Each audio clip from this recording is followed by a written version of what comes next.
मैं इस वक्त इसराइल के इश्तौल इलाके में उस जगह पर हूं जहां पर ईरान की तरफ से दागे गए मिसाइल की वजह से तबाही हुई है। कई घर यहां पे बर्बाद हुए हैं।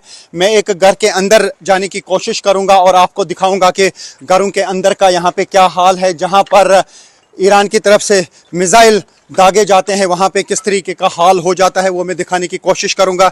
ये एक घर है जो पूरी तरह से बर्बाद हुआ है। इसी तरीके से सैकड़ों घर यहाँ पे ऐसे हैं जो ईरान की तरफ से दागे गए मिसाइल्स की वजह से तबाह हो चुके हैं। कई इलाके यहाँ पे तबाह हो चुके हैं। तो अभी हम आपको दिखाएंगे घरों के अंदर का हाल। यहाँ पर लगातार जो ईरान की तरफ से अटैक्स किए जा रहे हैं, अब एक तरफ से हिजबुल्लाह की तरफ से अटैक किए जा रहे हैं, वो नॉर्थ इसराइल पर ज़्यादा हमले कर रहे हैं और साथ ही अब हूटी भी सामने आ गए। हूटी की तरफ से भी अब हमलों का सिलसिला शुरू किया गया है क्योंकि अब एक महीना लगभग हो गया अब इस जंग को चलते हुए, लेकिन अभी तक हूटी की तरफ से कोई हमला नहीं किया गया था। यमन की तरफ से मिसाइल और ड्रोन्स नहीं आते थे, लेकिन अब देख पा रहे हैं हम कि अभी तक कई अटैक्स जो हैं अब हुटीज़ की तरफ से भी किए गए। एक ड्रोन अटैक किया गया, हालांकि इजरायली फोर्सेस का दावा है कि उसको जो है इंटरसेप्ट किया गया, लेकिन अटैक्स का सिलसिला वहाँ यमन की तरफ से भी शुरू हुए हैं।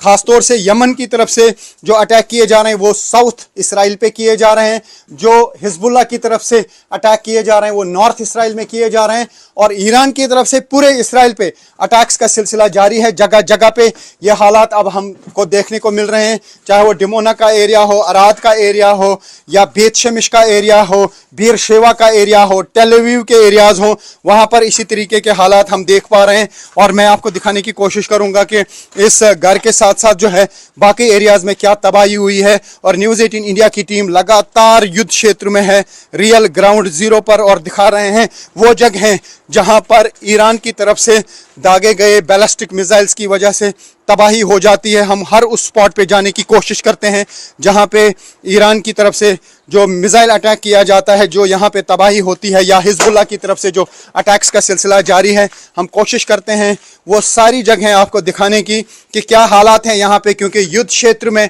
हमारी कोशिश यही रहती है कि दर्शकों तक वो बात पहुँचे या वो हालात पहुंचे जो यहाँ के असल हालात हैं।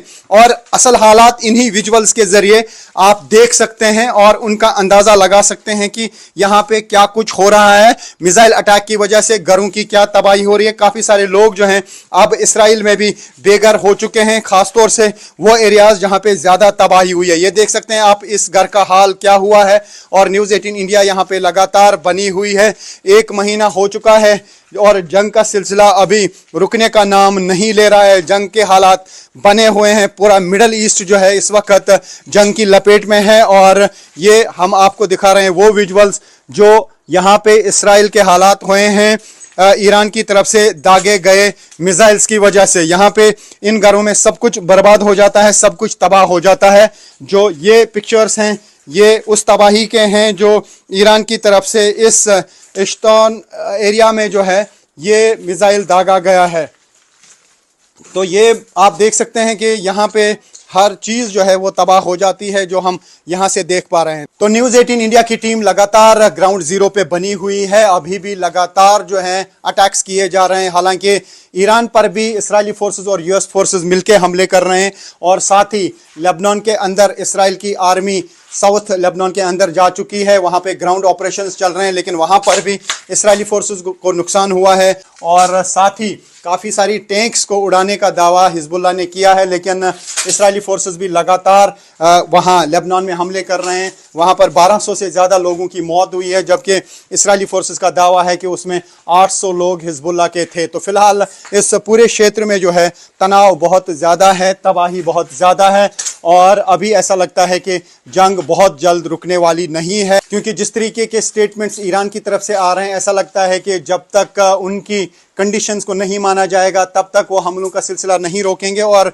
दूसरी तरफ से जो यूएस की तरफ से कई दिनों के लिए एनर्जी सेक्टर को निशाना ना बनाने की बात की गई, लेकिन उसके बावजूद भी इजरायली फोर्सेस और यूएस फोर्सेस ईरान में अटैक्स का सिलसिला जारी रखे हुए हैं। तो ऐसे में ऐसा लगता है कि फ़िलहाल ये युद्ध नहीं रुक सकता है, इसमें काफ़ी टाइम लग सकता है। यहाँ पर लगातार जो ईरान की तरफ से अटैक्स किए जा रहे हैं, अब एक तरफ से हिजबुल्लाह की तरफ से अटैक किए जा रहे हैं, वो नॉर्थ इसराइल पर ज़्यादा हमले कर रहे हैं और साथ ही अब हूटी भी सामने आ गए। हूटी की तरफ से भी अब हमलों का सिलसिला शुरू किया गया है, क्योंकि अब 1 महीना लगभग हो गया अब इस जंग को चलते हुए, लेकिन अभी तक हूटी की तरफ से कोई हमला नहीं किया गया था। यमन की तरफ से मिसाइल और ड्रोन्स नहीं आते थे, लेकिन अब देख पा रहे हैं हम कि अभी तक कई अटैक्स जो हैं अब हुटीज़ की तरफ से भी किए गए। एक ड्रोन अटैक किया गया, हालांकि इस्राएली फोर्सेस का दावा है कि उसको जो है इंटरसेप्ट किया गया, लेकिन अटैक्स का सिलसिला वहाँ यमन की तरफ से भी शुरू हुए हैं।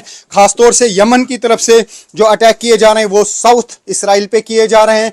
जो हिजबुल्लाह की तरफ से अटैक किए जा रहे हैं वो नॉर्थ इसराइल में किए जा रहे हैं, और ईरान की तरफ से पूरे इसराइल पे अटैक्स का सिलसिला जारी है। जगह जगह पे ये हालात अब हमको देखने को मिल रहे हैं, चाहे वो डिमोना का एरिया हो, अराद का एरिया हो, या बेत शेमिश का एरिया हो, बीर शेवा का एरिया हो, टेल अवीव के एरियाज हो, वहाँ पर इसी तरीके के हालात हम देख पा रहे हैं। और मैं आपको दिखाने की कोशिश करूंगा कि इस घर के साथ साथ जो है बाकी एरियाज में क्या तबाही हुई है। और न्यूज़ 18 इंडिया की टीम लगातार युद्ध क्षेत्र में है, रियल ग्राउंड जीरो पर, और दिखा रहे हैं वो जगह हैं जहां पर ईरान की तरफ से दागे गए बैलिस्टिक मिसाइल्स की वजह से तबाही हो जाती है। हम हर उस स्पॉट पे जाने की कोशिश करते हैं जहां पे ईरान की तरफ से जो मिसाइल अटैक किया जाता है, जो यहाँ पे तबाही होती है, या हिजबुल्लाह की तरफ से जो अटैक्स का सिलसिला जारी है। हम कोशिश करते हैं वो सारी जगहें आपको दिखाने की कि क्या हालात हैं यहाँ पे, क्योंकि युद्ध क्षेत्र में हमारी कोशिश यही रहती है कि दर्शकों तक वो बात पहुँचे या वो हालात पहुंचे जो यहाँ के असल हालात हैं। और असल हालात इन्हीं विजुअल्स के ज़रिए आप देख सकते हैं और उनका अंदाज़ा लगा सकते हैं कि यहाँ पे क्या कुछ हो रहा है। मिसाइल अटैक की वजह से घरों की क्या तबाही हो रही है। काफ़ी सारे लोग जो हैं अब इसराइल में भी बेघर हो चुके हैं, ख़ासतौर से वो एरियाज़ जहाँ पे ज़्यादा तबाही हुई है। ये देख सकते हैं आप इस घर का हाल क्या हुआ है, और न्यूज़ 18 इंडिया यहाँ पे लगातार बनी हुई है।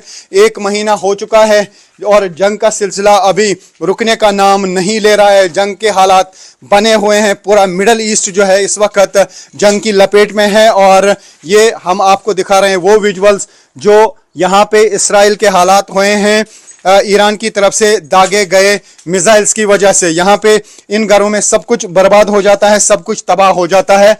जो ये पिक्चर्स हैं ये उस तबाही के हैं जो ईरान की तरफ से इस इश्तान एरिया में जो है ये मिसाइल दागा गया है।